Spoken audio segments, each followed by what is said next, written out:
Friends, what's up?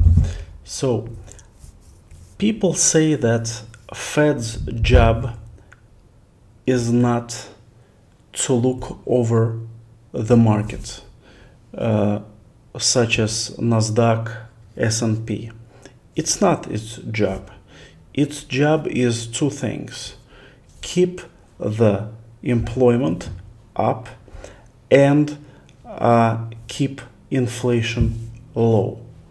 But if there is supply chain problems and Fed raises rates, and because of the supply chain problems there will still be inflation, there will probably be an entry into a recession. Why? Because you have the demand and the supply side. And with the supply side, if you have the supply chain problems which are not managed properly, and you cannot manage supply chain problems by putting rates up. So you have to take care of supply chain on the supply side and then take care of the rate hike to take the money away and take care of the demand side, basically.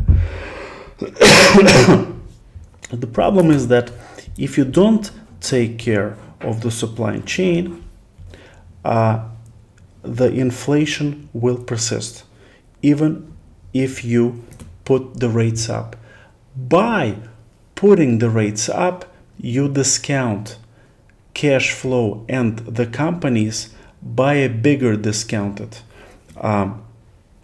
percent interest rate, and you basically put the value of the company down by putting their discount cash flow discounted percent up. You discount the company by a larger percent, bringing its value, so the market cap of the company, down. That's risk number one. But if parallelly you don't take care of the supply chain risk, the inflation will persist. So by putting the rate up, you actually don't take care of inflation until your supply chain is handled correctly. That's why supply chain is key, is really key. And I've been just watching for a all-in podcast, which is really amazing. I really recommend it to you guys. And they invited someone who is a real specialist in a freight forwarding and brokerage company. So basically what this company is doing is that it organizes shipments for individuals or corporation to get their goods from manufacturer or producer to the market.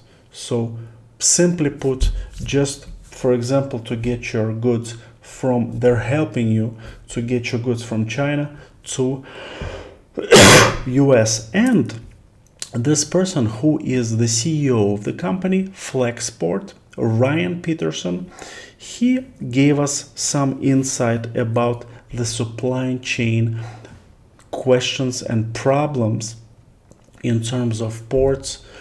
For example, the Long Beach port, which is one of the biggest ports on the west side of US, and that's where all the 40% of all the goods that get into US by port, that's where they go. And he was talking about such things as, for example, if you want to send your container two years ago from China to US, you would have to pay $500, $2,000 per container. Right now, the prices are $20,000 per container. And basically what happens that not only that it costs you a lot more, but the waiting time for your container to arrive from China to, for example, US would not take you 1 month, but would take you 6 months at the current time. That basically pushes the prices up for you in terms of container and in terms of time. And of course, you as importer of these goods from China, you would have to, of course, put this money that you're overpaying, you would have to shift it to your consumer, and your consumer would have to pay for the goods and for the logistics a bigger premium. So for example, your toys from Disneyland that you bought, which costed $5, now it costs probably $15. Okay, so that brings inflation, because people are paying more for the same good that they were paying 2 years ago, and that brings the inflation up. So you have to take care of the supply chain to put the costs down and therefore take care of inflation. The rate hikes will not take care of inflation if you do not take care of supply chain. So Ryan Peterson has been talking about the logistics issues that are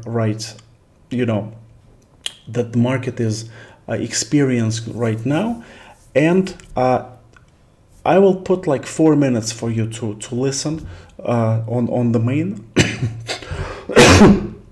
topic of the supply chain, but the whole interview takes about 40 minutes. I will put the link below. Check it out. It's very, very interesting, because if the government, or if US government wants to take care of inflation, not only that it has to put the rates up, but it really has to take care of the supply chain. If it doesn't do both at the same time, it can bring really big crisis to the economy, and we as investors would suffer from that, because value of our stocks that we are holding would go down substantially. So let's check him out, what he has to say, and just 1 second, guys. Ryan, what is the state now? Should we be worried about the supply chain? Is it getting better? Is it getting worse? What's 2022 going to look like? Yeah, I mean, I think the supply chain means a lot of things, and it'll depend on what your industry is, what's really happening. But, it goes for everything from manufacturing products, which means sourcing all the subcomponents like semiconductors, through logistics and final delivery all the way to a customer's door. And where Flexport focuses on is sort of picking goods up from factories around the world and delivering them into fulfillment centers all over the world. So kind of that global mile is what we sometimes call it. There, you're seeing real disruption. And it starts really with the pandemic shift in consumer behavior, where people started buying more goods because they couldn't go to restaurants and travel and things. And so a lot of spend shifted onto goods, and imports are up almost 20%, imported container volumes.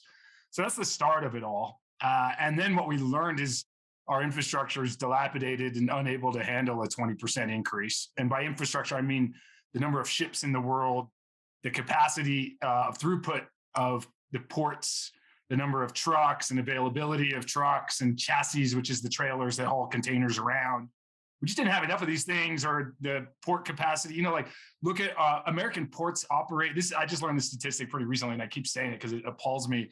Our ports operate with a lower throughput and productivity level than Mombasa, Kenya. And, we just do not have modern port infrastructure. Rotterdam's been fully automated for 20 years. So if they want to run 24/7 and keep containers flowing through the port, they can do that with self-driving trucks and everything. Is that a technology issue, or do you think that's a regulatory capture and union issue? Like a labor issue, The tech is there, it's existed for a long, long time. It's really about labor, getting together with management, negotiating these things and allowing it to happen. And the way that our ports are run is it's pretty crazy when you look at it. They treat labor as a fungible commodity, as in the port terminal operators will say, I need this many workers tomorrow. And the union provisions that many workers, but it's different people every day operating complex, heavy machinery that you can't, like, the number one thing in business is like, what did we learn today and how are we going to do better tomorrow every day with your team? But if it's a new team every day, like, that's not even possible. So I don't know how you can drive a productivity improvement when it's different workers every single day of the week. Right. So wait, they're not full-time employees? They're like staffed by the hour? They're union workers. They're paid they have annual contracts. And the union decide who goes to work every day and who gets shifts. Yeah, and where. And so they'll show up at different terminals, and there's like 15 different terminals. So they just kind of move around, do different jobs. So it's essentially what we saw on the waterfront, where like the union decides you get to work today, these other people didn't, whatever. It's like literally that movie. Yeah, it's literally like that. Even going further back in supply chains to manufacturing centers, how much are you hearing about and seeing kind of labor shortages because people are out for COVID and, hey, someone's sick? So exactly, guys. So as you can see, we have a huge problem with the supply chain issues due to, I'm talking about US right now, due to not modern and, depleted and not automated ports. Whereas in other countries such as Netherlands, in Rotterdam, everything is automated, so they can basically have better input capacity because they can work 24/7. Number one. Number two, the unions, which give you always like new workers, and you cannot have experience play because you always have the new team and you have to, you're always in the learning curve.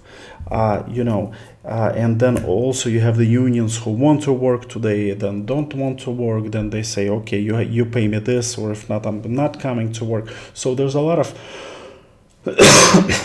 of problems to be handled, and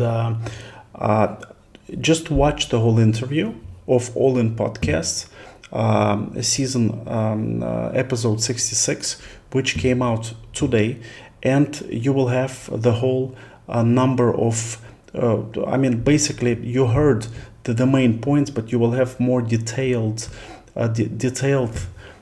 issues that and solutions that you can bring to solve these issues.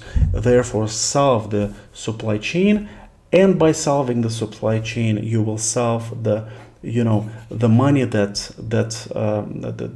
the reduction, or you will optimize the costs which you will bring to the final consumer.